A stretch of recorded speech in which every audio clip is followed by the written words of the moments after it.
Maybe marker?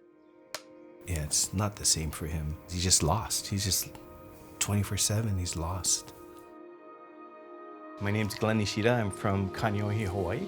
My caregiving journey started back in 2015. My uncle was probably the most generous man I ever knew in my life. I mean, he would spoil us rotten, and he was the uncle that gave us the best Christmas presents or Easter baskets. He was an accountant for most of his life. He took care of my grandparents so that my parents could have a life. It was August of 2015. I got in a call from my uncle's physician saying my uncle did not show up for his appointment. Uncle got in his car at 8:30 a.m. and he was still in his car at 5:30 p.m. We found him emaciated.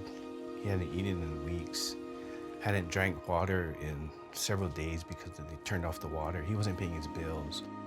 He fell, basically. He just fell, hit his head. And the blood flow supply got cut off to the frontal cortex of his brain. And that's what started his memory problems. My wife and I kind of decided, well, instead of putting Uncle in a home, we could have him come live with us.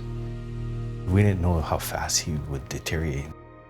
Every morning is the same, like, where am I? Who are you? Every morning's the same. Nothing's familiar to him.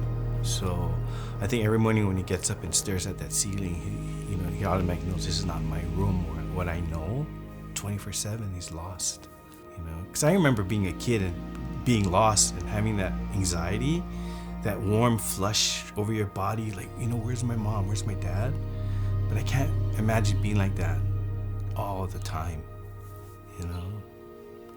There was a lot of resentment at one point towards my uncle. That's something that I had to work with myself. For a period of maybe 4 months, I was like, I can't do this, I was feeling maybe sorry for myself. I think that had a lot to do with it. So once I kind of made peace with that portion, then it became a lot easier.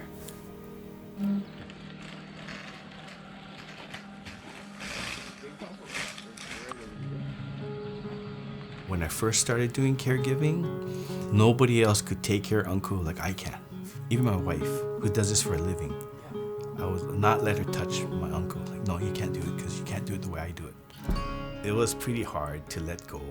It's just within us that, normally, you don't want to burden other people, right? So we kind of suck it up and just do it ourselves. I'm just really fortunate that my wife has that medical background.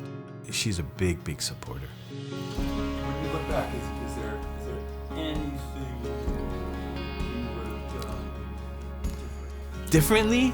I don't think so. I think that whole learning process, I wouldn't trade that for anything. Even if it was so hard. Because you learn so much and you grow from that, So, yeah, I would do it all over again, I think. In a heartbeat.